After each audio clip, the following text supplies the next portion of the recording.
In a time when it seems that there's more and more of a war on tax against businesses, it can feel pretty suffocating. And you might be worried about, how do I make sure my business survives in 2026 and 2027? Well, what I'm going to do in this video is not only explain how you're going to survive, but how you're going to thrive as well. I'll put a plan together and give you an explanation of what you need to do to make sure that you can make the most of 26 and 27 and really put your business in a good spot. If you like this kind of content, do consider subscribing to the channel, and if you haven't already, click the bell icon so you don't miss any one of our forthcoming videos. But with that, let's jump into this one. So let's start by looking at the lay of the land at the moment. There's been a recent budget where Rachel Reeves has put up tax yet again in the UK, and it feels as if there's a bit of a war on business.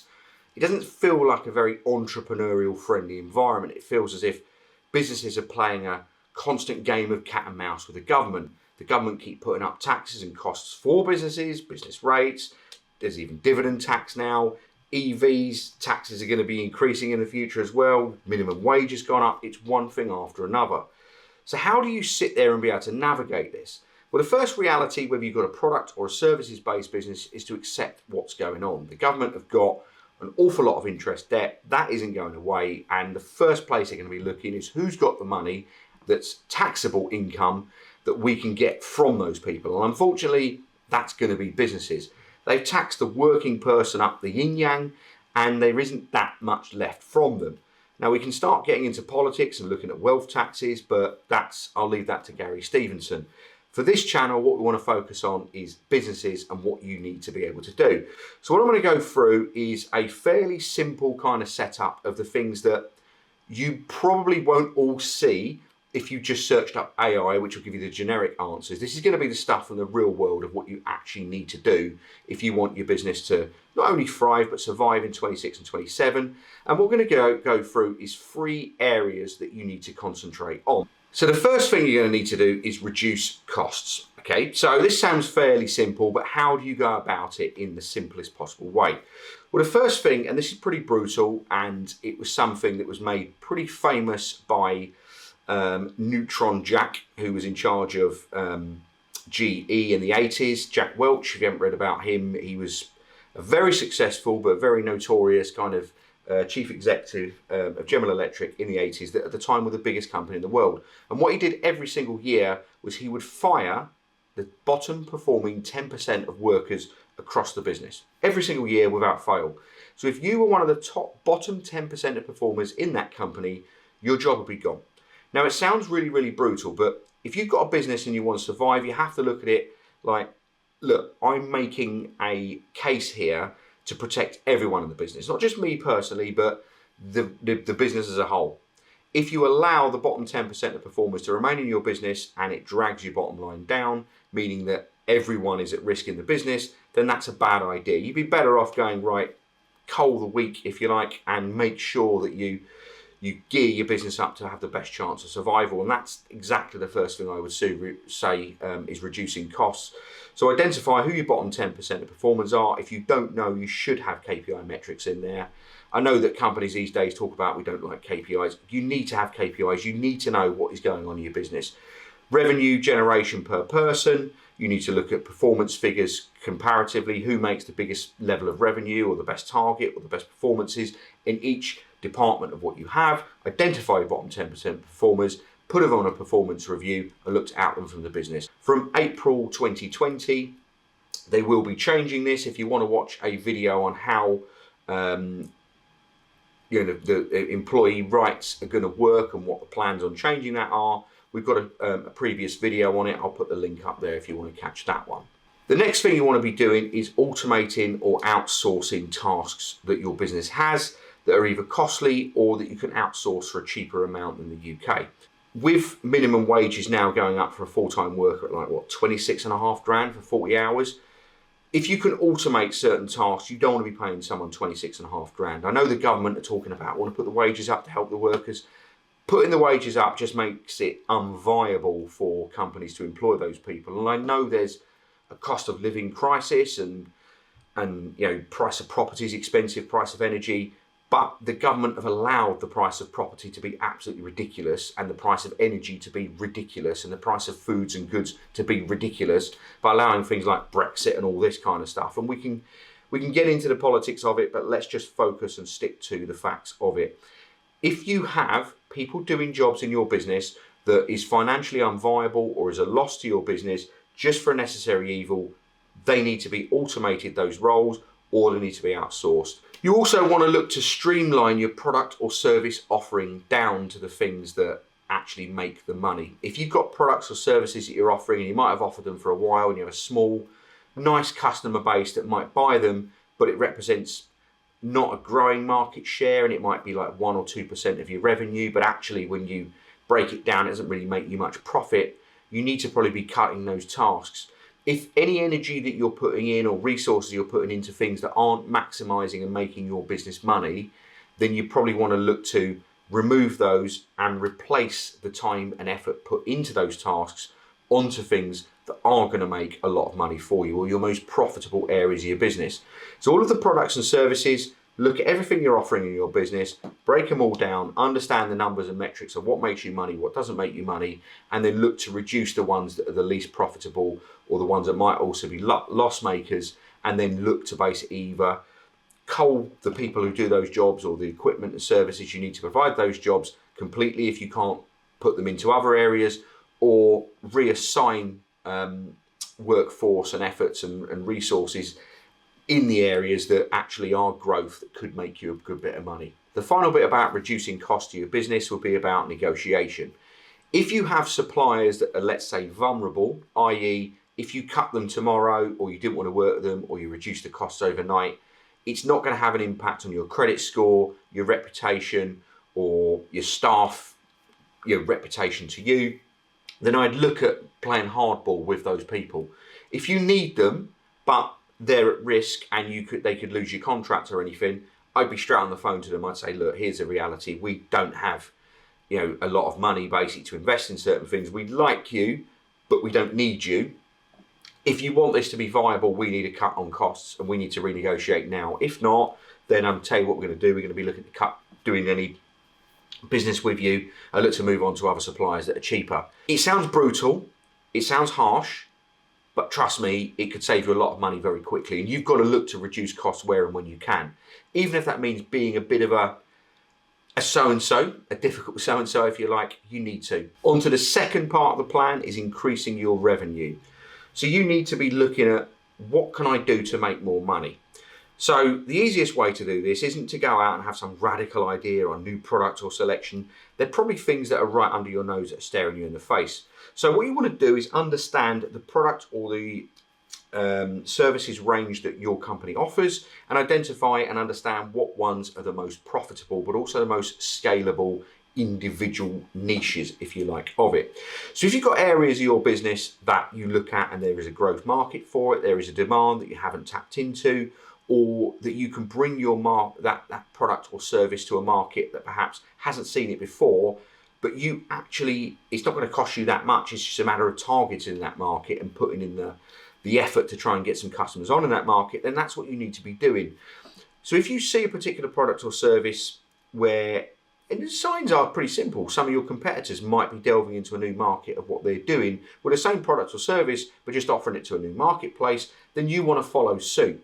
Understand what your competitors are doing, because often this gives you a good inkling of where the kind of path is following. And you'll look at the companies which are probably quite visually present on things like LinkedIn, or you're seeing their figures are pretty good, or you're seeing they're doing a lot of hiring and they're taking some of the best talent around the industry. How are they doing it? What are they working in?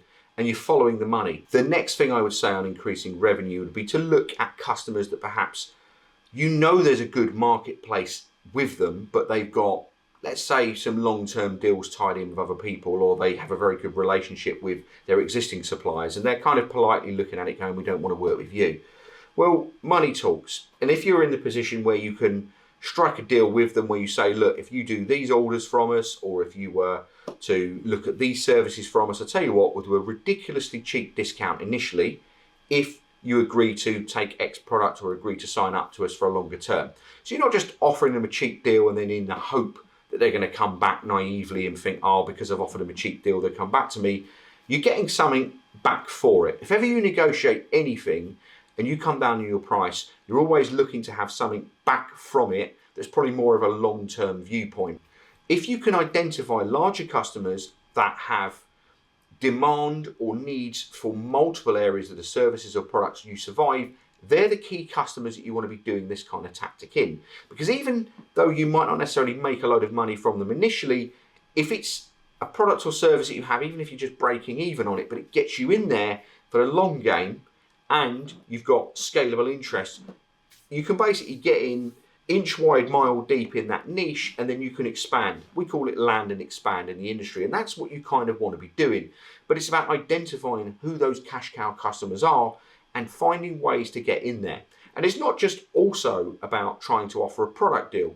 It also might simply be sheer persistence. You might be on the phone to them every day. It's not just about I'll drop an email and see if the timing's right. On the phone to them every day. Constant marketing, constant offering, battering different points of contact in the business, trying to find different ways to get in there. That persistence at some point or another, as long as they know exactly who you are, they know exactly your product offering, and they're at the point where you're verging on not annoying them, but they can kind of see, oh, these people are really keen and they've offered me quite a lot. They're going to get to a point inevitably and go, I've got to give these people a chance. You also then want to look at your existing customer base. Have you maximised and what's called sweated the asset, if you like, of your existing customer base? If your existing customers have departments or their business, other areas of their business, have a demand or a need for products or services that your business offers, what have you done to try and make sure you've leveraged that relationship you've got initially with one point of contact to try and win other points of contact? You might also say, I'll tell you what, if you can win another customer via way of a referral scheme within the business, I'll give you X benefit if you shout about my business. Things like that, that word of mouth, that, by the way, I deal with such and such and they're really, really good. I'd recommend you use them as well. Incredibly powerful. You can sell till the cows come home if you want to certain customers, but certain customers will only listen to the people that they trust and know, regardless of how good your marketing is. So if you can make sure that you appeal and you get that buy-in from people that this customer group trust and know, you'd open yourself up to a whole new customer base internally with those existing customers. So networking, leveraging, and making sure you land and expand in your existing customer base and sweat that asset is massive. The final thing that you want to do to make sure your business thrives and survives in 2026 and 2027 concerns marketing. Now, marketing isn't just about advertising and social media and brand image and all of those kind of things. It's about 3 areas when you break it down. And if you understand these 3 areas properly, you will succeed with marketing beyond all realms of what you can do. And these 3 areas consist of market, media, and message. Okay, so what are these? Well, market part of it. This is about you understanding the potential customer base that you have. And this potential customer base not only includes customers that you've never dealt with before, but also perhaps customers that are other divisions or other parts of businesses or clients that you already have that you haven't engaged with yet.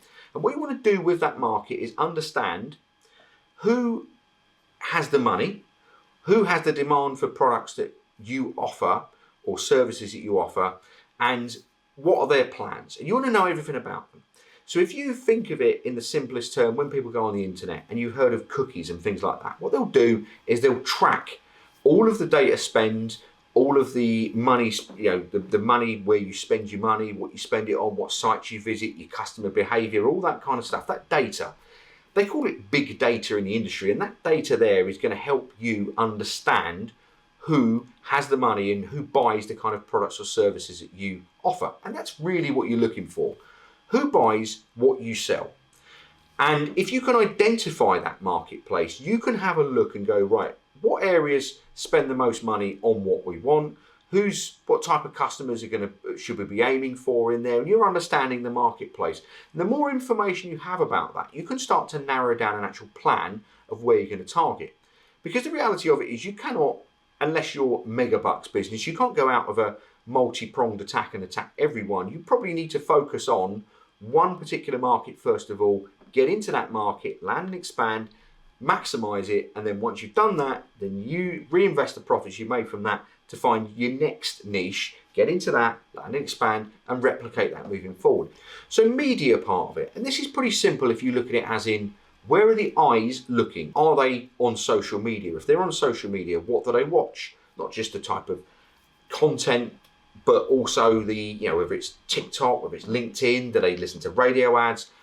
What are they engaged with? Where are they getting their content from? What are they seeing and what are they hearing?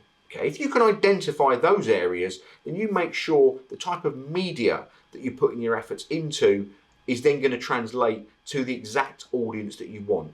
And this isn't just about being smart about it, it's also about saving money. If you go and put a really wide marketing campaign in and you just generically put across media, it's going to cost you a lot of money, and the power of what you're trying to get to them is going to be diluted.